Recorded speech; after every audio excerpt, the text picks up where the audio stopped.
Muy buenas noches, mi nombre es Edwin Cabello. Yo soy Luis Felipe Alpaca. Y esto es Lima Gris por Fuego TV.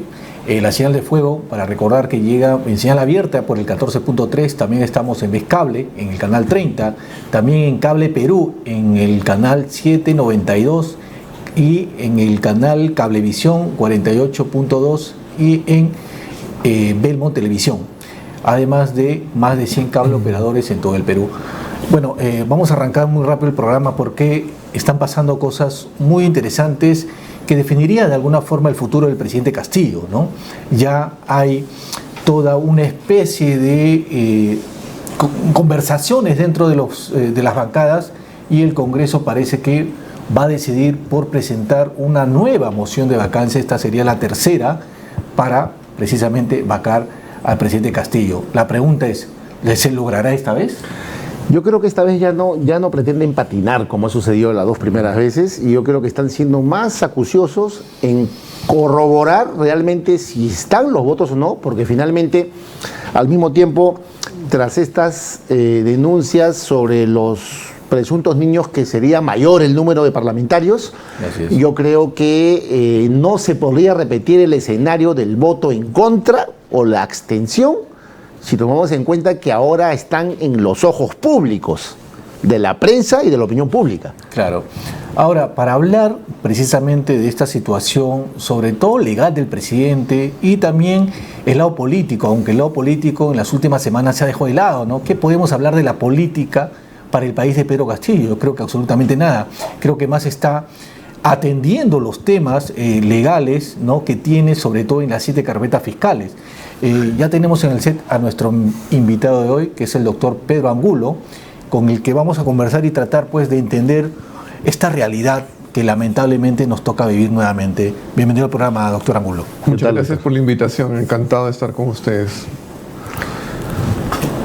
Bueno, doctor, hemos tenido una introducción con respecto a esta crisis, y es una crisis política, ¿no?, que ha juntado a todos los actores, ¿no? Estamos hablando de los políticos, la misma opinión pública, la prensa, los medios de comunicación, el Poder Judicial por un lado, la Fiscalía, que está siendo protagonista de una acción sin precedentes, ¿no?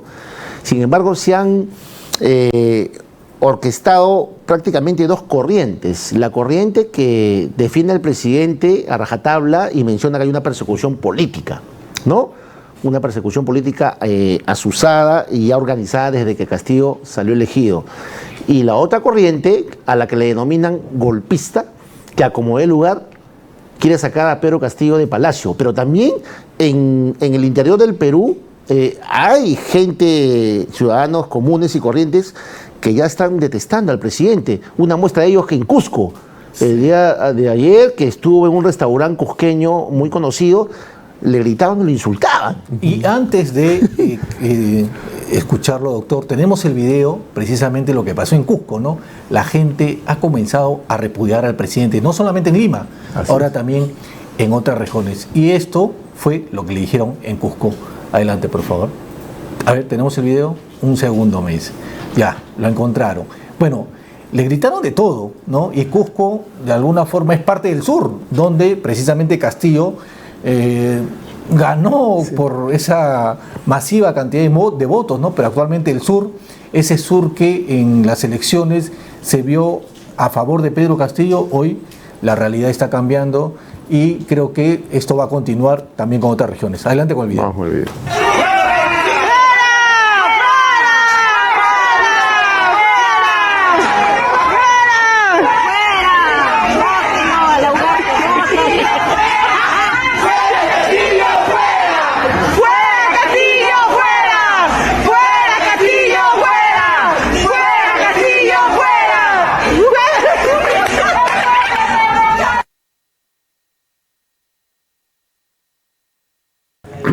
Bueno, doctor, le dijeron no, fuera de acá. Prácticamente la gente lo repudia ya, ¿no? Y lo mismo ha pasado en Arequipa, que es otra zona donde él cosechó votos, y en Cajamarca.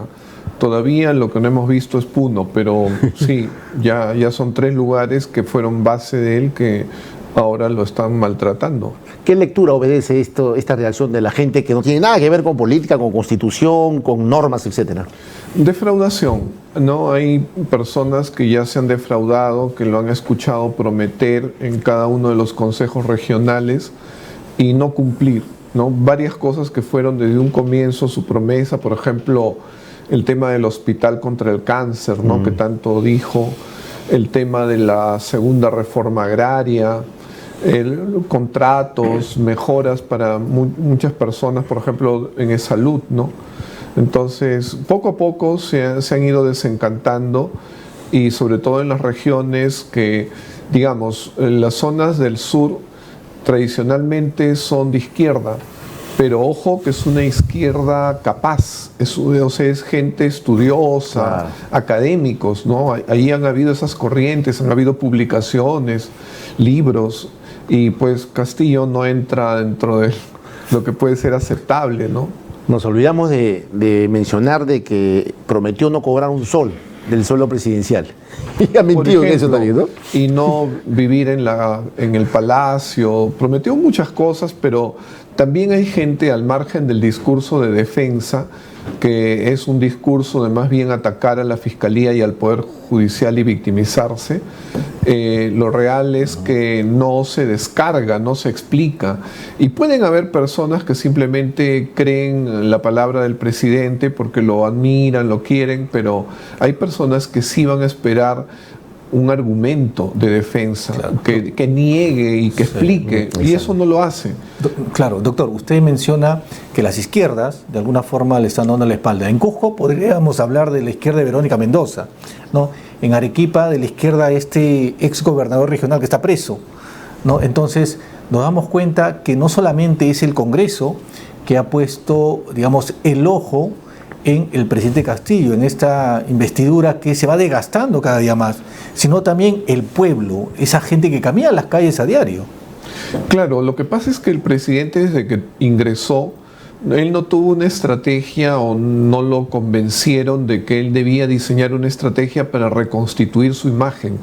Es decir, cuando se enfrentan en la segunda vuelta, tanto Keiko como Castillo, los dos recibieron golpes del otro lado, ¿no? Para un lado era la corrupción, para el otro lado era el terruco. Entonces, eso de todas maneras llegó a cierto nivel de convicción en las personas y motivó la votación. Cualquiera de los dos que hubiera ganado hubiera necesitado reconstituir su imagen, hacer una estrategia, movimientos, pero no, él no hizo nada, ni pío. Y empezó ya también la guerra contra él, de los que no aceptaron, es verdad, su candidatura, y no creo por el tema de que sea cajamarquino ni que sea maestro, sino simplemente porque no querían una posición de izquierda, porque así es el Perú. Hay gente que no quieren una posición contraria a la de su ideología personal. Y bueno, pero en el tiempo muy rápido vino el tema de la primera vacancia con la congresista Chirinos, y eso fue un poco abortivo y dio la imagen de que pues lo querían sacar de todas maneras, aunque sin razón, ¿no? Claro. Una vacancia débil, muy endeble, entonces sin razón. Y en el camino él ha tenido dos cosas que han sido mucha suerte, ¿no? Encontrarse con Aníbal Torres, porque Aníbal Torres, aunque por la edad que tiene, de todas maneras, él es un abogado que tiene capacidad de hablar, que tiene energía cuando habla, que tiene su mismo origen de la zona del norte, de Chota, y que utiliza algunas cosas que son verdad, pero claro, las presenta como una imagen generando resentimiento, ¿no? Y eso lo recalca, y yo diría que ha sido una de las figuras principales que ha motivado a través de los consejos regionales fuera de Lima en un poco fortalecer la figura de Castillo. Pero ¿no? Es que el doctor Aníbal Torres, nos guste o no nos guste, es un conocedor del derecho, eso no lo podemos negar. Incluso en una entrevista afirmó, si nosotros hubiéramos querido cerrar el Congreso, en 15 días lo hacíamos. Y eso significa que hubieran orquestado probablemente buscar las dos denegaciones de confianza, y lo podrían hacer. Entonces, ¿Hay lógica cuando dice que en realidad no quisieron hacerlo? No lo sé, pero digo, de todas maneras, Aníbal Torres hay un nivel muy distante a las condiciones de Castillo. Entonces, él ha significado un baluarte, porque no olvidemos que hasta mayo cada vez el presidente Castillo descendía en la encuesta, pero de pronto se queda en 25% y ahí se mantiene, y eso coincide con los consejos de ministros en las regiones. Ofrecimientos, palabreo y ataque a la prensa y ataque también al Congreso, pero consiguieron revertirlo y el principal discurso estaba a cargo de Aníbal Torres. Y cuando ha empezado ya el tema de lo que se descubrió, ¿no?, ilícitos y allegados, en principio, tuvo la suerte de encontrarse pues con Benji Espinosa. Benji Espinosa es un abogado, que es un buen abogado. Creo que él al comienzo lo hizo bien porque fue una defensa muy técnica. Sí, sí. Él cuestionaba de manera jurídica. En un momento dado ya las circunstancias han sido más complicadas porque ya prácticamente ha ido casi hasta lo político, pero ha reaccionado y él dice: yo no hablo de lo político, yo solamente soy el abogado defensor. Hasta mencionar a Sun Tzu finalmente. Sí. Doctor Angulo, ahora hay algo interesante mencionando la figura del premier Aníbal Torres, ¿no? Si recordamos, el primer premier de este gobierno de Castillo fue Guido Bellido. Luego entra Mirta Vázquez y ahí comienzan los cuestionamientos ya relacionados a esta supuesta corrupción. De Mirta Vázquez la cosa se pone más dura en la etapa que inicia con Aníbal Torres. Entonces, yo lo que le quiero preguntar es, ¿no lo ve ya Aníbal Torres demasiado desgastado, cansado, y no cree que es momento de que se retire? Yo lo veo desgastado. Definitivamente, efectivamente coincide, ¿no?, la aparición de Aníbal Torres con los primeros cuestionamientos, porque ella misma, ¿no?, la ex premier, dijo que habían otras personas como allegados al presidente. Lo mismo que dijo Carlos Jaico y el mismo ex ministro de Relaciones Exteriores, Béjar. Él también dijo, ¿no?, que habían otras personas que eran los que los escuchaba el presidente. Entonces este tema del gabinete en la sombra ya se va fortaleciendo y después van a aparecer el tema del señor Bruno Pacheco, y aparece Aníbal Torres y él pelea con todo, él no tiene nada que perder, y creo que su último grito de guerra fue: si cae Castillo, caemos todos. Y yo creo que eso los ha hecho pensar a quienes están alrededor de Castillo al tema de conservar el cargo, ¿no? Porque hay muchos que están ahí simplemente para conservar el cargo. ¿Pero eso suena más como una amenaza o como una advertencia de parte del premier? Yo creo que fue una advertencia, porque probablemente no se daban cuenta, porque en esos momentos se decía, finalmente si cae Castillo puede llegar Dina Boluarte. Entonces él dijo como que Castillo nos ha colocado a nosotros y si cae él nos vamos todos. Eso ha hecho, porque a partir de ahí es que han reaccionado otros a volverse escuderos. En el Consejo de Ministros prácticamente son escuderos. Yo no escucho que estén hablando principalmente de obras, de algo, además de alguna entidad que se proyecte en el tiempo, ¿no?, que sea propio de estadistas. O sea, se está trabajando y se está inaugurando las cosas que ya venían de años, o sea, que han hecho otros presidentes. Y aquí en estos momentos no se ve nada. Y eso es triste, ¿no? Estamos viendo ministros que tienen que realizar agendas técnicas con respecto a sus portafolios que son importantes, ¿no?, para el país, como interior, producción, cultura, trabajo, y son escuderos, son voceros. Y no se ve porque cambian de un ministerio a otro. Eso, digamos, no dice mucho de la seriedad de ministros que tengan proyectos, cosas concretas que hacer y que vayan exhibiendo logros. Doctor Angulo, perdón, usted ha sido fiscal. Sí. ¿Qué opina cuando ve las opiniones de los abogados defensores del presidente y el equipo, el entorno ministerial, que desestima la labor de la fiscal Benavides o de la fiscal Barreto, cuando, a pesar de saber que hay elementos de convicción, dan a entender y mencionan repetidamente el tema de que son dichos, son presunciones, como dando a entender que el trabajo de la Fiscalía es una feria, es algo informal? Y además que son parte de una persecución. Claro, yo ahí lo que veo, como digo, es un segundo momento, ¿no? Porque en el primer momento, la verdad que me llamó la atención gratamente la defensa de Benji Espinosa en el sentido que era muy técnico. Pero ya posteriormente se aúna la defensa de Aníbal Torres, del ministro Salas, del ministro de Justicia, y lo real es que hay una negación de la realidad, ¿no? Aníbal Torres dice no hay pruebas, y eso pues es absolutamente falso.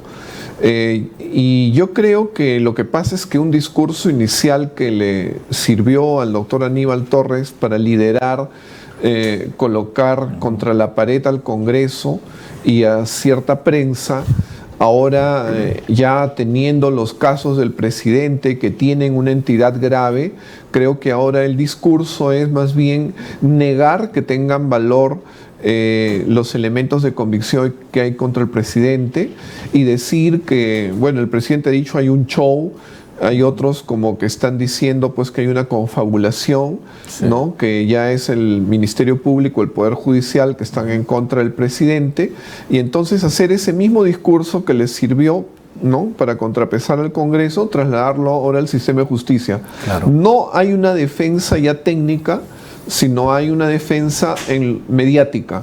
Y además no para todo el público, sino para la gente que todavía confía en el presidente. Y entendía en el tema también. Claro. Ahora, doctor, hay un tema también que tiene que ver con la defensa, porque esta defensa, que son 4 abogados que tiene la pareja presidencial, no es gratuito, hay que pagar. Y hoy el premier Aníbal Torres mencionó que el presidente usa su sueldo para pagar a los abogados, ¿no?, y defenderlos de los golpistas. Pero, a ver, un abogado como Benji Espinosa, no creo pues que cobre unos cuantos soles, ¿no? El sueldo del presidente creo que no alcanza para eso y para cubrir otras necesidades como los estudios de sus hijos. Entonces, ¿de dónde está saliendo el dinero para pagar a 4 abogados? Yo creo que ese es un tema digno de investigarse, porque efectivamente Benji Espinosa no solamente tiene que dedicarse y sudarla para descubrir qué es lo que puede jugar, sino también su propio prestigio lo está viendo resentirse. Y eso para un abogado es también un costo que a veces se afronta por llevar un caso complicado o a personas complicadas. Yo más o menos semejo lo que pasaba con Humala, ¿no? Recuerdo que el hijo del doctor Roy Freire a veces la tenía difícil porque sobre todo la esposa de Humala muy indisciplinadamente decía y hacía cada cosa. Y ahora, digamos, lo hemos visto con el presidente también, porque de otra manera yo no entiendo que haya renunciado Benji Espinosa y que luego cuando lo han llamado y ha dialogado ha regresado después. Tampoco entiendo que haya renunciado Aníbal Torres y que después cuando lo hayan llamado y dialogado ha retornado después. O sea, se da cuenta de todas maneras Castillo, aunque sea, de que necesita a Benji Espinosa y que necesita a Aníbal Torres. Y que a ellos sí les tiene que hacer caso y retroceder. Doctor Angulo, volviendo al tema de los elementos de convicción, el fiscal Guamán en una entrevista hace poco aseveró contundentemente de que existen 192 elementos de convicción, ojo, corroborados, cruzados, contrastados. ¿Eso es poca cosa? No, definitivamente, aunque inclusive menos, ¿no? Digamos, en el caso de Petroperú, ahí donde está Budayev, este señor, digamos, ese es un caso de colusión desleal. Y cuando yo era fiscal, los casos de colusión desleal, lo más complicado era encontrar a todos los que han participado del acto colusorio en un solo lugar. Claro. Y aquí lo tenemos, en Palacio de Gobierno está el señor Abudayev, que fue el beneficiado, está la señorita Karelín, que fue la lobista, está el... Samir. Sí, y está también el jefe de Petroperú, ¿no?, que era Hugo Chávez, y está el presidente que colocó Hugo Chávez. Entonces está todo el circuito cerrado. Además, a este señor ya le habían facilitado eliminar a los competidores, algunos, quedaba uno solo, después de que están reunidos lo eliminan, y de tal modo se habían hecho tal zafarrancho de cosas que al final lo tienen que anular, porque habían finiquitado cosas, ¿no?, acelerado, y habían hecho un montón de irregularidades. Entonces, eso está recuperado porque en esa época hubo gente que renunció y ellos han entregado material, hay colaboradores, definitivamente ese caso está armado. Y por eso es que creo que lo han unido al otro caso que está también bastante armado. Y por eso es que con 3 casos la fiscal de la Nación ha denunciado al presidente. Doctor, ahora, en el Congreso se ven más firmes las posiciones de las distintas bancadas. Por ejemplo, es interesante lo que ha mencionado la congresista Gladys Echaíz sobre la vacancia presidencial. Ella ha señalado que es un momento que las ideologías queden de lado. Obviamente, este es un mensaje también incluso para la gente Perú Libre, también para, digamos, gente como la bancada fujimorista, y está pidiendo pues que en este momento asienten un poco de calma, de paz y la cabeza totalmente para decidir y poder conseguir los 87 votos que tiene como finalidad sacar al presidente Castillo del Palacio de Gobierno, ¿no? Sería absolutamente razonable, ¿no?, que en algún momento de reflexión tomen en consideración que inclusive a la misma izquierda le hace un daño gravísimo Castillo. La izquierda después de esto va a estar liquidada por un buen tiempo, y ellos mismos, a veces conversando con algunos amigos, dicen después se va a venir la derecha voraz. Y claro, se supone que en política tiene que haber un equilibrio. Ellos tendrían que razonar que con Castillo no se avanza, no van a lograr. Al final el daño para el país va a ser mayor, para la izquierda también va a ser mayor cada vez. Doctor, disculpe, ya que menciona que usted ve que la izquierda va a estar liquidada. Entonces, ¿qué cosa es Antauro Humala? Para mucha gente, y algunos lo señalan como una especie de derecha nacionalista, o para usted, ¿en qué lugar lo podría poner? ¿En qué vereda, no? Antauro Humala es un antisistema. Si bien es cierto, a Castillo se le pretendió presentar como antisistema, como terruco, la realidad es que él no era terruco. Claro. Lo que él es una persona que creo que la mayoría no se dio cuenta de que no estaba en capacidad. A mí la verdad que me sorprendió, porque yo he conocido dirigentes sindicales muy capaces, diríamos que hasta astutos, y que si no tenían el conocimiento se sabían asesorar. Claro. Aquí lo que se ve es que Castillo no tiene el conocimiento, no se sabe asesorar, pero tampoco quiere aprender. Ya. O no sé si es que no quiere o no puede, porque claro, cuando uno ya tiene cierta edad, hay cosas que no le van a entrar, y si le van a entrar va a demorar mucho tiempo y va a terminar su gobierno y él todavía no va a entender muchas cosas. Entonces, con la capacidad que tiene, definitivamente no le sirve para gobernar, y lo que le sirve es para destruir al país. Y eso ya lo está empezando a hacer con todas las barrabasadas que ha hecho. Doctor, entrando al terreno jurídico nuevamente, ya toda la opinión pública está consciente de estas denuncias, de estas investigaciones, de las posiciones de ambas facciones. Sin embargo, ¿qué tan, vamos a decirlo así, obstruccionista está siendo el artículo 117 en estos momentos, en este escenario álgido, que podría proteger finalmente al presidente Castillo hasta el 2026? Yo no puedo entender que el 117 impida a rajatabla el procesamiento del presidente. Uno, porque ahora ya no lo dice Benji Espinosa, pero Benji Espinosa se refería al maestro Manuel Vicente Villarán como uno de los intérpretes del artículo constitucional anterior que inspira el 117. Y Villarán lo que se refiere es precisamente a proteger a la figura presidencial. Y esto viene de la historia, ¿no? Claro. Nosotros recordamos, por ejemplo, que a Bustamante y Rivero, que fue un presidente elegido democráticamente de modo irreprochable, sin embargo, Aya de la Torre se alía con su enemigo Odría simplemente para traérselo abajo. Sí. O sea, hemos tenido una época donde los líderes que perdían las elecciones, el resentimiento les ardía y simplemente trataban de bajarse al presidente sin respetar nada a la democracia. Hay muchos apristas que se olvidan de eso, pero hay que recordárselos. Y entonces, en vista de eso, es que existe el 117, porque lo que se quiere evitar es que esas minorías inventen ilicitudes y se las atribuyan al presidente y generen inestabilidad, ingobernabilidad. la figura no está para proteger los delitos de un presidente. Y en ese sentido, pues yo estoy absolutamente de acuerdo con todos los constitucionalistas que dicen el 117 no es pro impunidad. Y claro, porque no es pro impunidad del presidente, que no es ningún super ciudadano para que él pueda cometer delitos y solamente se le procesen dentro de 5 años, entonces tiene que interpretarse esto más aún si Pablo Sánchez, antes que la doctora Benavides, dijo que este tema de encabezar una criminalidad organizada es algo pues que sale de todos los esquemas. En ese sentido, entonces, desde el punto de vista doctrinario, ¿usted no estaría de acuerdo con una abrogación de este dispositivo? Yo estoy de acuerdo con la interpretación que pide la doctora Benavides, que el Congreso habilite en vía de reconocer el vínculo que tenemos con el Convenio de Naciones Unidas en contra de la corrupción, ¿no?, para habilitar que se le procese al presidente, ¿no?, por este delito de criminalidad organizada.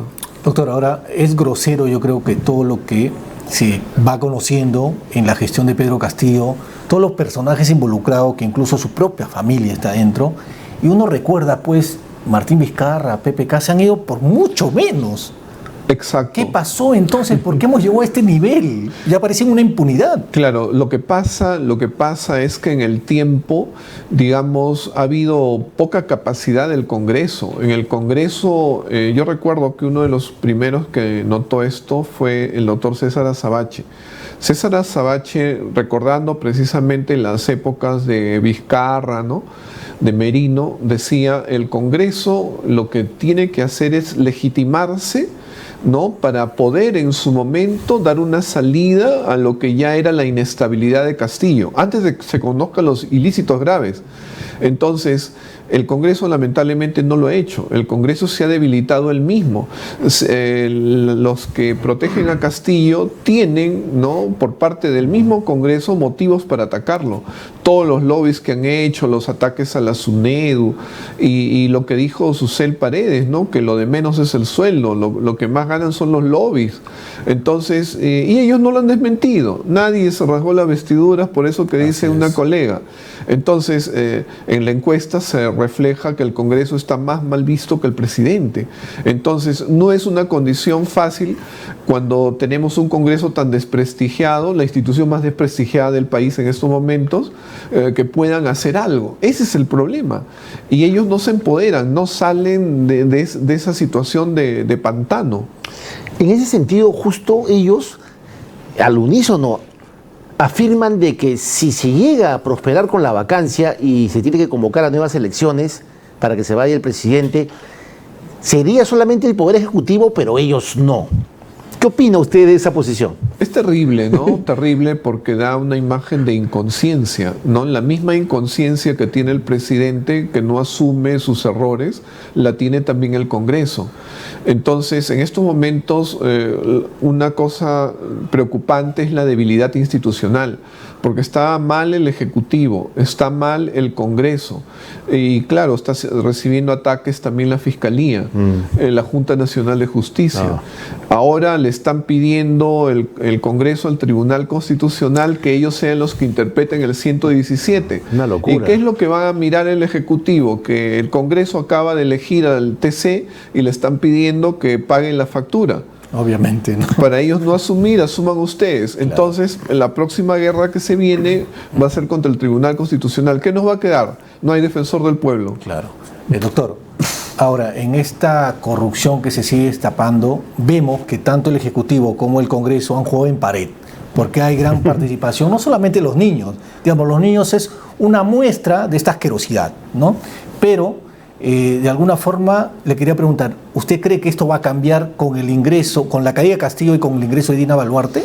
Yo creo que el tema va a estar, si es que cayera Castillo, con la conciencia que tiene que asumir Dina Boluarte de en qué circunstancias está asumiendo la conducción del país, ¿no? Ella tiene que asumir con conciencia la circunstancia y tendría que asesorarse bien y tendría que rodearse de buenos cuadros.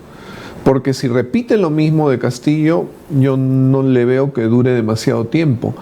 El Congreso mismo también tendría que apoyar el gobierno de Dina Boluarte, porque si ellos eligen o permiten el gobierno de Dina Boluarte es porque ellos no quieren irse, porque si ellos quisieran irse hubieran hecho lo que decía Montoya, ¿no? Primero le eliminan a Dina y luego ya el presidente es más fácil. Así es. Eso no lo han aceptado. Entonces es evidente que el Congreso no quiere irse, pero el Congreso tendría que ser consciente de que así como están, tampoco el pueblo va a aceptar que se queden. Entonces sí puede haber una movida, ya no en protección del presidente, sino para que el Congreso se vaya. Entonces, para usted no es lo mismo Dina Boluarte que Pedro Castillo. Definitivamente que no. Dina Boluarte tiene formación y espero que escuche. Entonces creo que podría ser algo diferente. Más aún porque el Congreso no quiere irse, porque dada la situación actual, lo mejor sería que ambas instituciones se vayan, que el Congreso acepte, como dicen algunos congresistas, pero yo no sé si lo dicen por entrampar el tema o porque realmente quieran irse, porque hay algunos que a veces levantan esa banderita sabiendo que otros no lo van a aceptar, entonces ellos son los conscientes de que tenemos que irnos, pero como los otros no lo hacen, pues bueno, yo tengo que quedarme, ¿no? Claro. Hablemos de las personas que defienden el mandato de Pedro Castillo y como caballito de batalla argumentan de que se tiene que respetar el mandato popular, porque está en la Carta Magna, que son 5 años consecutivos y en el 2026 que se vaya el presidente y hagan lo que quieran con él y acúsenlo. Ese es su argumento fundamental, que no deja de ser razonable, evidentemente. Sin embargo, hay un tema de legitimidad, más allá de la legalidad. En ese sentido, con el escenario que estamos viendo de pesquisas fiscales, el presidente Pedro Castillo aún mantiene esa legitimidad y no es proclive a convertirse en un incapaz moral. Yo lo veo absolutamente incapaz moral, o sea, como bien se dice, y un poco volviendo a la pregunta anterior, el tema es que por menos se han ido Merino, por menos se ha ido Vizcarra, por menos renunció Kuczynski porque también lo iban a vacar. El tema es que con Castillo ha ingresado a cometer errores por todos lugares.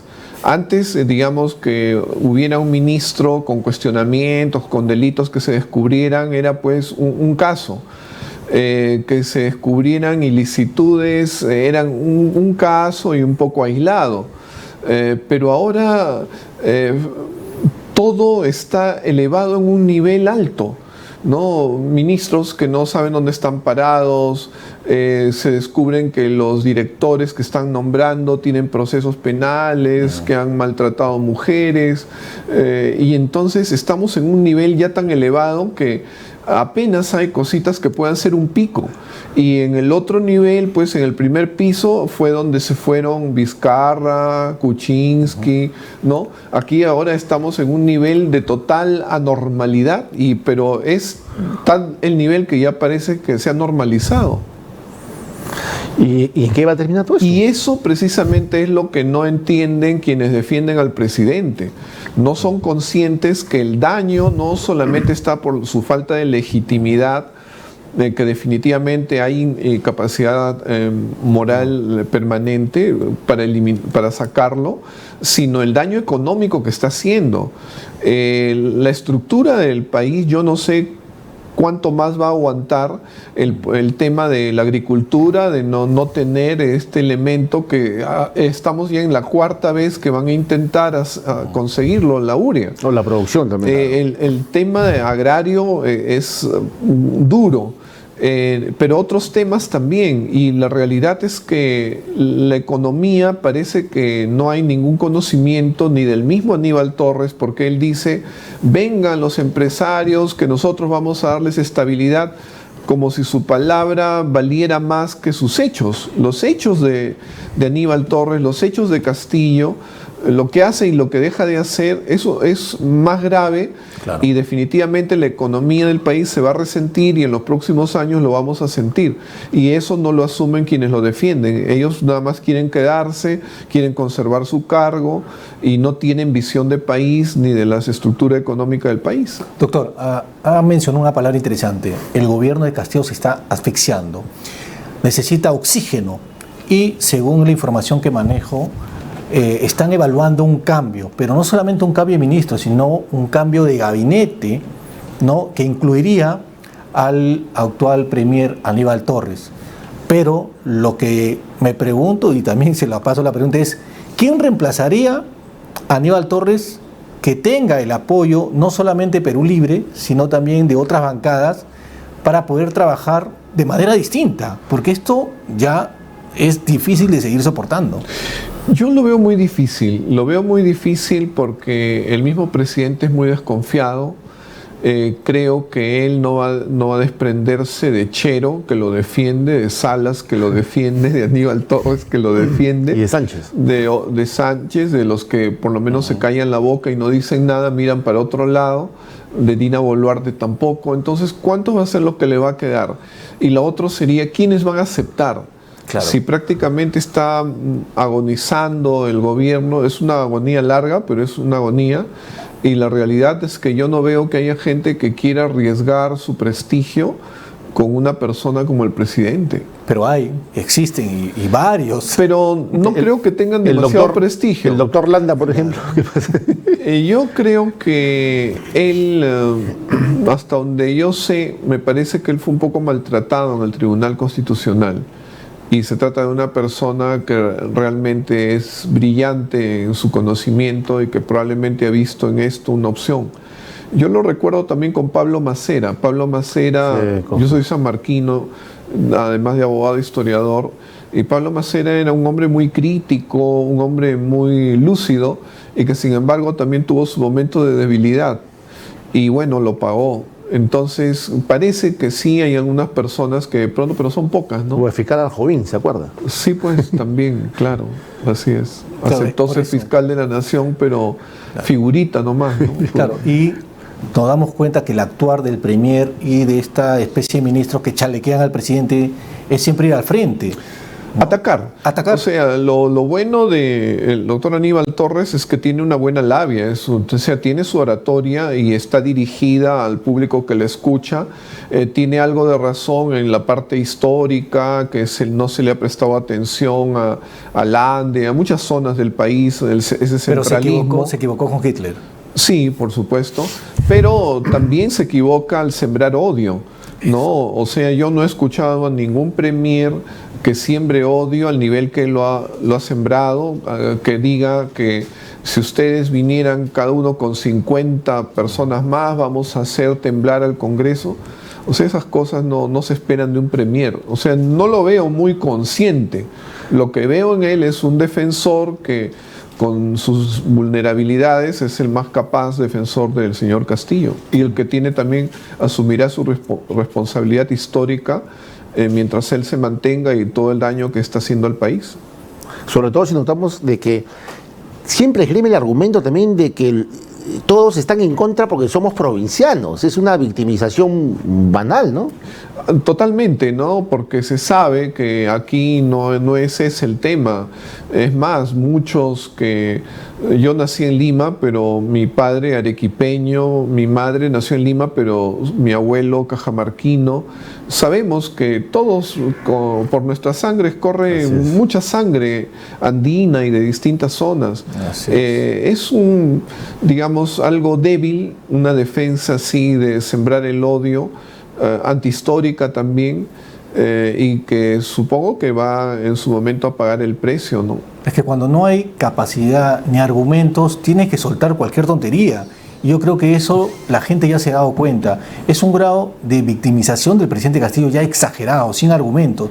Porque está bien, puede decir soy de provincia, porque soy campesino, pero por favor, o sea, conocemos, creo, todos aquí personas que han salido adelante a pesar de ser campesinos o de ser lustrabotas o vendedores ambulantes.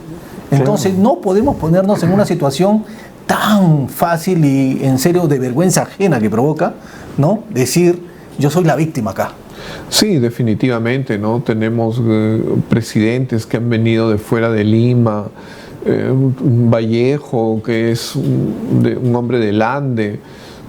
La realidad es que su discurso no merece que se le vea con seriedad, pero es su discurso, y hay gente que es levantisca, que es fácil de soliviantar porque tienen resentimientos, y entonces ese es su público, ¿no?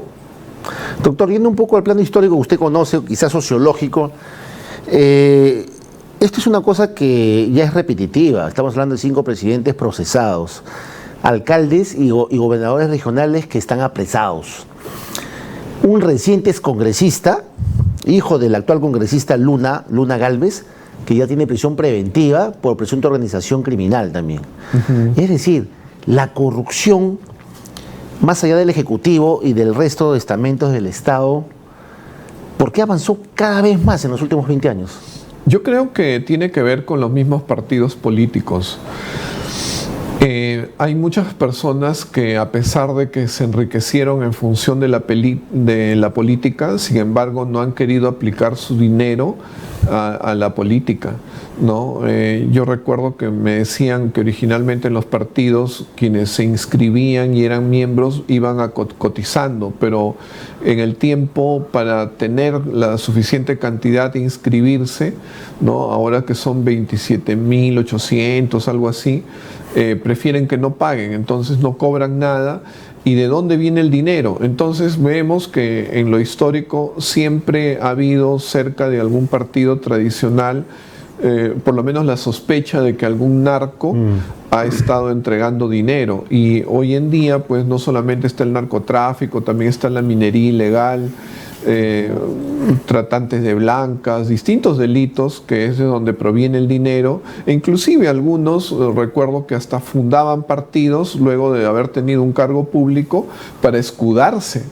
Entonces eso ha motivado que a la larga ya, si no es el narcotráfico directamente, personas que tienen lavado de activos se vinculan a la política, fundan partidos políticos, y entonces ese ingreso de dinero ilegal ya va comprometiendo, y hay personas que ingresan a hacer política pero ya vienen con yaya. Y hay partidos donde el dueño utiliza al partido como que fuera su franquicia.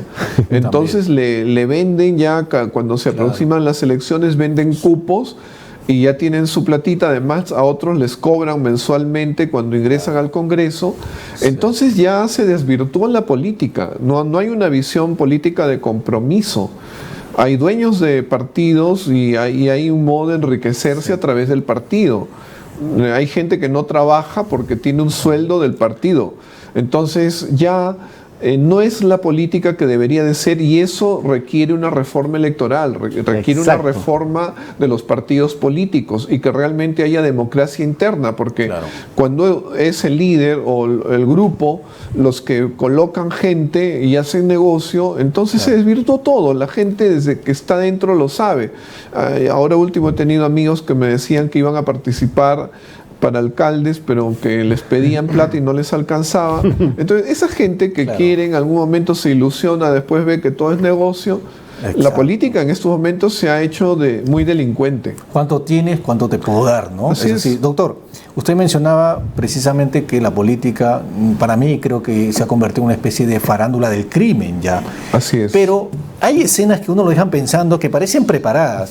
Si bien ayer se le dictó prisión preventiva al señor José Luna Morales, que ha sido congresista y también virtual regidor de la Municipalidad de Lima, entonces lo capturan, no en la calle, no en su casa, sino en un medio de comunicación, después de dar una entrevista. Esto a mí me parece de farándula, la verdad, ¿no? ¿Cómo ve usted todo esto, este montaje? Claro, casualmente yo estaba pensando cuando lo estaba viendo que de repente estaban con esto ocultando algo que estarán aprovechando para hacer, o si no, pues se ha hecho una manera de levantar imagen, ¿no? Porque de repente después de esto, si es verdad que él tiene suficiente arraigo, le dan la libertad y va a salir como un héroe, porque él decía: yo soy el único de cuántos procesados y contra otros hay más elementos de convicción que contra él.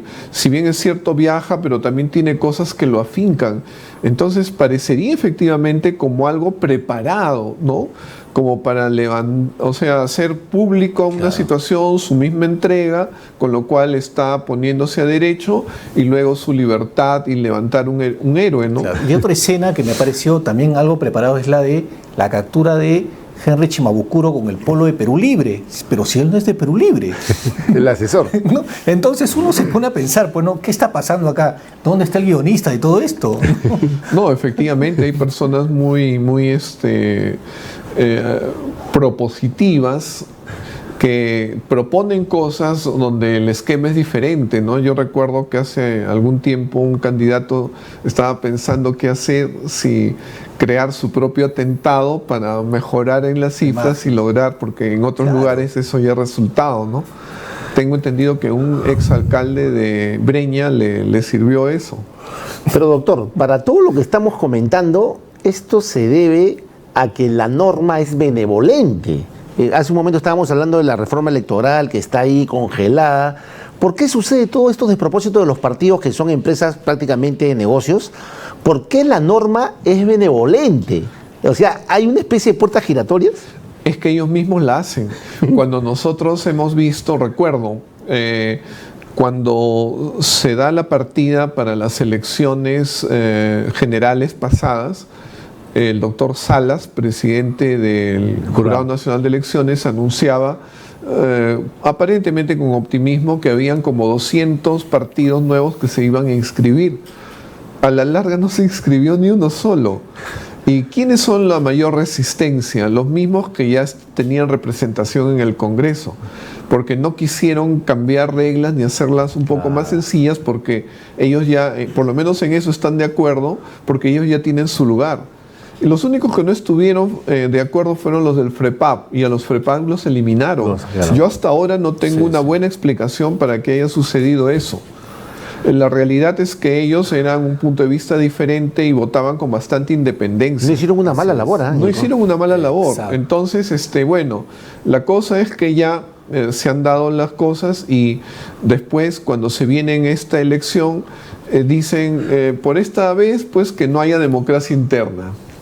Sí, pues muy extraño. Ellos mismos van en contra de lo que debería de ser una reforma. Entonces, mientras tengamos los representantes que tenemos, no, por eso la idea es nuevos partidos, ¿no? Definitivamente. Doctor, yo quería tocar un tema de esta especie de injerencia de algunos países. Se habla de la presencia de inteligencia cubana en el Perú.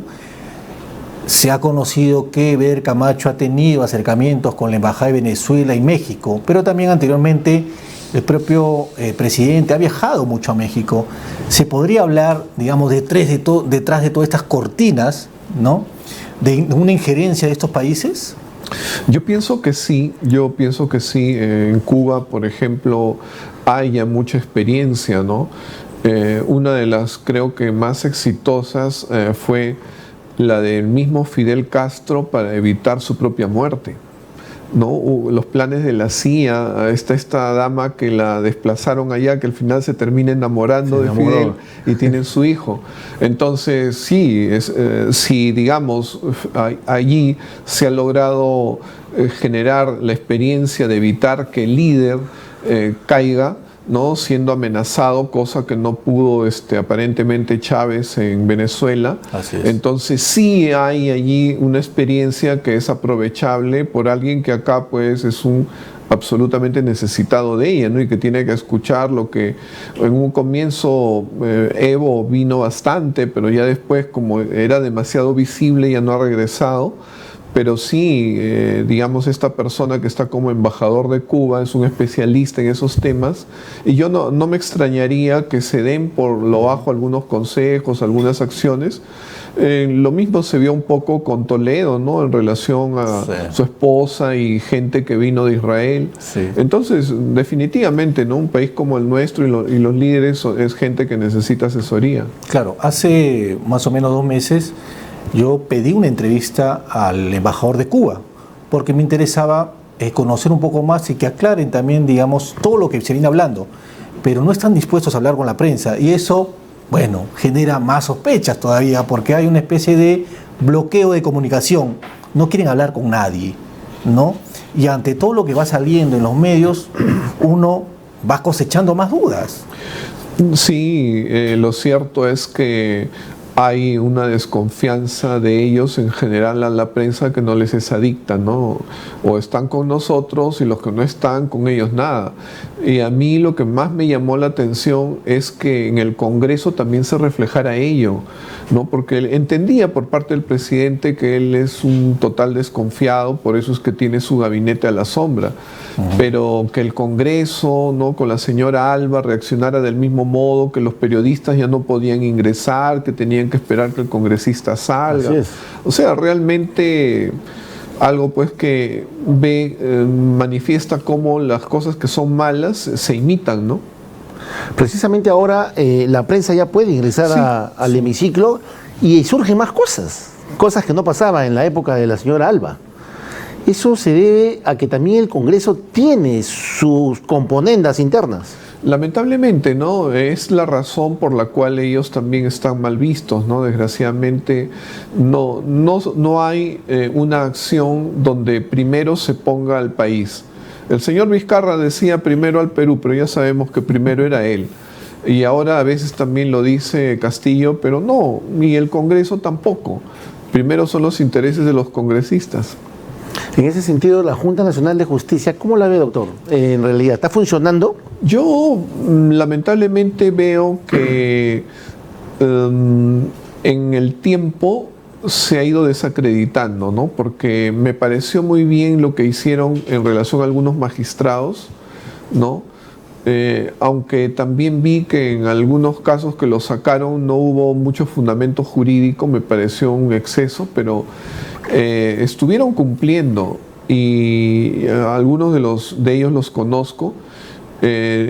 Ahora se dio después el nombramiento del jefe de la Autoridad Nacional de Control, que ha tenido muchos cuestionamientos, y lo hicieron por mayoría, 5 contra 2, y los cuestionamientos que hacen los dos para mí son bastante fundados y por lo menos debieron esperar a tener un expediente, ¿no?, del señor que estaba cuestionado. Y luego lo de la señora fiscal de la Nación, ¿no?, el tema de que había sacado sus 2 grados con diferencia de meses o de días, y también temas que no debieron o que ellos debieron observar y que sin embargo recién han surgido, ¿no? Entonces, y bueno, ahora es de esperar que se dé la investigación en relación al tema de la hermana, ¿no?, que ella dijo que no iba a intervenir, y lo primero que hace es intervenir y cambiar fiscales que tenían un buen desempeño, y en relación a la doctora Betsabe Revilla, decir que sí había motivos, que su rendimiento era bajo, y se ha descubierto que no era bajo, que por el contrario. Pero hay una cosa clara, doctor, la corrupción está en todos lados. Desgraciadamente. No, desgraciadamente, ¿no?, es así. Y para terminar, porque el tiempo ya nos gana, esta última pregunta, ¿no? Si el actual presidente lo llama y le ofrece algún ministerio, ¿aceptaría el cargo de ministro?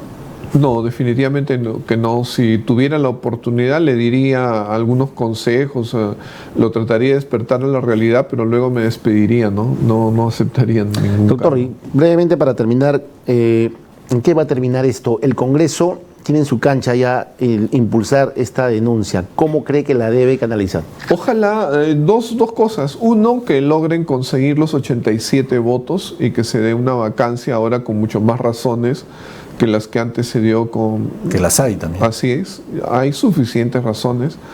Y lo otro, pues, que ellos mismos asuman, ¿no?, que no traten de soplarle la pluma al Tribunal Constitucional. Claro. Lo que ellos están haciendo todavía es más escabroso que el tema de que ellos interpreten el 117 conforme les pide la fiscal de la Nación.